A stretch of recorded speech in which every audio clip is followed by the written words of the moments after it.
চট্টগ্রাম বন্দরের New Mooring container terminal পরিচালনার জন্য বিদেশি কোম্পানি ডিপি ওয়ার্ল্ডের সঙ্গে সরকারের চুক্তি প্রক্রিয়াকে চ্যালেঞ্জ করে দায়ের করা রিট মামলায় বিভক্ত রায় দিয়েছে হাইকোর্ট। সংশ্লিষ্ট বেঞ্চের দুই বিচারপতির একজন গোটা চুক্তির প্রক্রিয়াকে অবৈধ ঘোষণা করেন। অন্যদিকে আরেক বিচারপতি রিটটিকেই বেআইনি ঘোষণা করে জানান চুক্তি প্রক্রিয়া চালাতে কোনো বাধা নেই। দুপুরে বিচারপতি ফাতেমা নজিব ও বিচারপতি ফাতেমা আনোয়ার এই রায় দেন।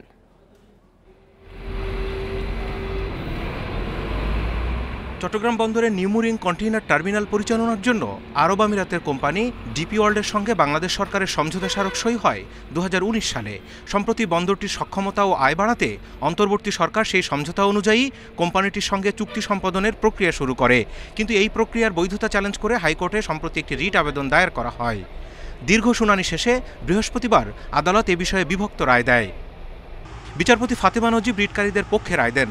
এ সময় তিনি বন্দর পরিচালনার জন্য ডিপি ওয়ার্ল্ডের সঙ্গে সরকারের চুক্তির প্রক্রিয়াটিকেই অবৈধ ঘোষণা করেন। তবে বিচারপতি ফাতেমা আনোয়ার এই রায়ের সাথে দ্বিমত পোষণ করেন। তিনি উল্টো রিটটিকে আইনসম্মত নয় বলে জানান। একই সঙ্গে বিদেশিদের হাতে বন্দরের টার্মিনাল পরিচালনার দায়িত্ব দেওয়া হলে জাতীয় নিরাপত্তা হুমকির মুখে পড়বে বলে রিটে যে যুক্তি দেওয়া হয়েছে তা ভিত্তিহীন বলে মন্তব্য করেন বিচারপতি ফাতেমা আনোয়ার। যিনি প্রিজাইডিং জাজ তিনি আমাদের পক্ষে রায় দিয়েছেন যে প্রসেসটা আছে বা বর্তমান সরকার যা করতে চাচ্ছে সেটা অবৈধ ঘোষণা করা হয়েছে প্রিজাইডিং জাজের জাজমেন্ট মতো। অন দ্য আদার হ্যান্ড পিউনি জাজ তিনি ডিসেন্টিং দিয়েছেন। বিচারপতি ফাতেমা আনোয়ার বলেছেন যে ঠিক তার পাশে আছে কেইপিজেড, ওই জায়গাটাতে আমরা কোরিয়ানদেরকে দিয়ে দিয়েছি, তাতে কোনো নিরাপত্তার বিঘ্ন ঘটছে না। তার পাশেই আবার অন্য যে দুটো টার্মিনাল রয়েছে, একটা দেওয়া হচ্ছে সৌদি আরবের কাছে, একটা দেওয়া হয়েছে ডেনিশ একটা কোম্পানির কাছে, সেখানেও কোনো নিরাপত্তারই হচ্ছে না। বিভক্ত রায় হওয়ায় মামলাটি এখন তৃতীয় আরেকটি বেঞ্চে পাঠাবেন প্রধান বিচারপতি। সেখানে নতুন করে শুনানি শেষে চূড়ান্ত হবে নিউমুরিং টার্মিনালের ভাগ্য।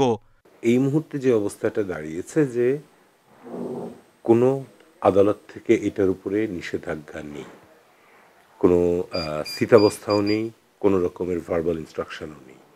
ফলে আমি তো কোনো আইনগত বাধা দেখি না। সম্প্রতি অ্যাটর্নি জেনারেল মন্তব্য করেন, জনস্বার্থে নয় বরং প্রভাবশালী একটি মহলের স্বার্থেই এই রিটটি দায়ের করা হয়। Zahidul Bashar, independent news, Dhaka.